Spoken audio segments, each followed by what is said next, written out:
मंत्री छगन भुजबळ, खासदार प्रफुल्ल पटेल, खासदार सुनील तटकरेंचे भावनाशून्य राजकारण सुरू. अजितदादांची चिता अजून थंडही झाली नाही तर हे महाशय फडणवीसांशी पुढील चर्चा करायला झाले हजर. हेच नेते राष्ट्रवादी काँग्रेस एकत्रित होऊ देणार नाही. प्रफुल्ल पटेलांना हवे आहे अध्यक्षपद.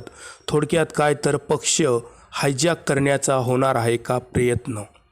राष्ट्रवादी काँग्रेस पक्षाचे अध्यक्ष आणि उपमुख्यमंत्री अजितदादा पवार यांचे विमान अपघातात अतिशय दुःखद असे निधन झाले आहे. दादांच्या निधनाने अख्खा महाराष्ट्र शोकसागरात बुडाला आहे.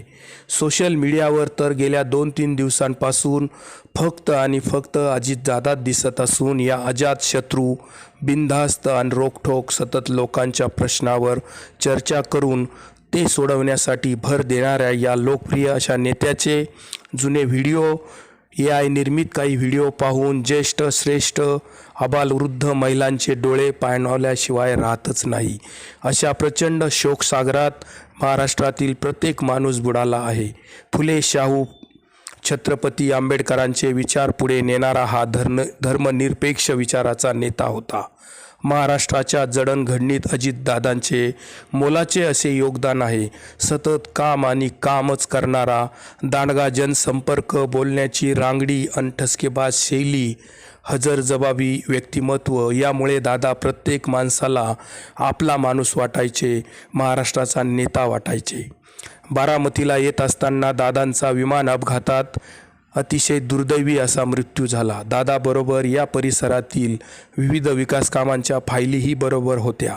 विमान कोसळल्याने दादासह 5 जणांचा मृत्यू झाला आणि दादांबरोबर असणाऱ्या विकास कामांच्या फायलींमधील सर्व कागदपत्र देखील माळरानावर पसरली होती.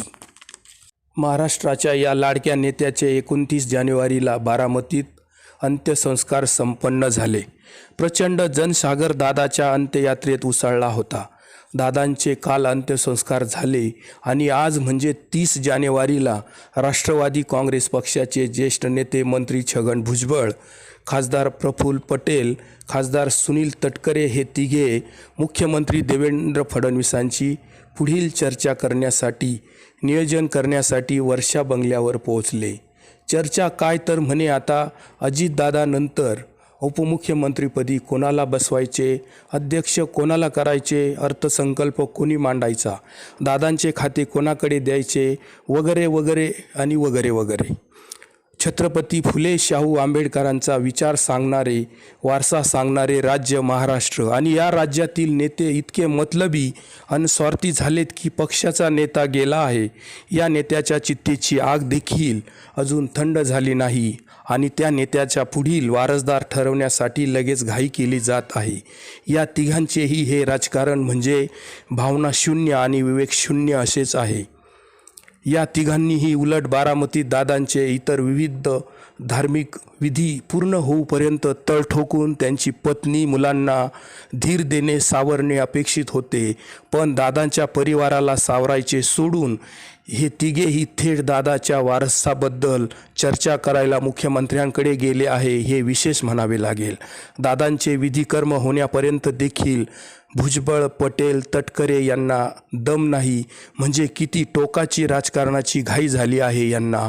बघा, यांना दादाच्या नंतर कोण या प्रश्नाचे उत्तर शोधण्याची फारच आतुर अशी इच्छा झाली आहे. पण कार्यकर्त्यांच्या इच्छा आहे की दोन्ही राष्ट्रवादी एकत्र झाल्या पाहिजेत.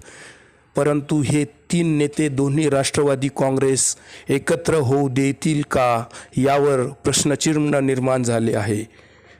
पटेलांना अध्यक्षपदासाठी प्रबळ इच्छाशक्ती निर्माण झाली. सगळ्या वर्तमानपत्रांमध्ये भारतीय जनता पार्टीने लाखो रुपयांच्या अजितदादांना भावपूर्ण श्रद्धांजलीच्या जाहिराती दिल्या आहेत.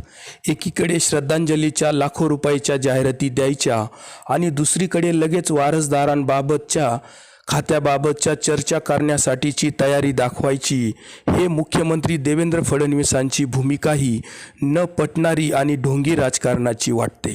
संजय राऊतांनी म्हटल्याप्रमाणे भाजपाने आता पुन्हा वर्तमानपत्रांमध्ये जाहिरात देऊन दादांवर 70,000 कोटींच्या घोटाळ्याचा केलेला आरोप हा खोटा होता. दादांनी अशा प्रकारचा कोणताही घोटाळा केलेला नव्हता. अशी जाहिरात देऊन दादांवर उठवलेले शिंतोडे पुसावेत हीच खरी दादांना श्रद्धांजली ठरेल.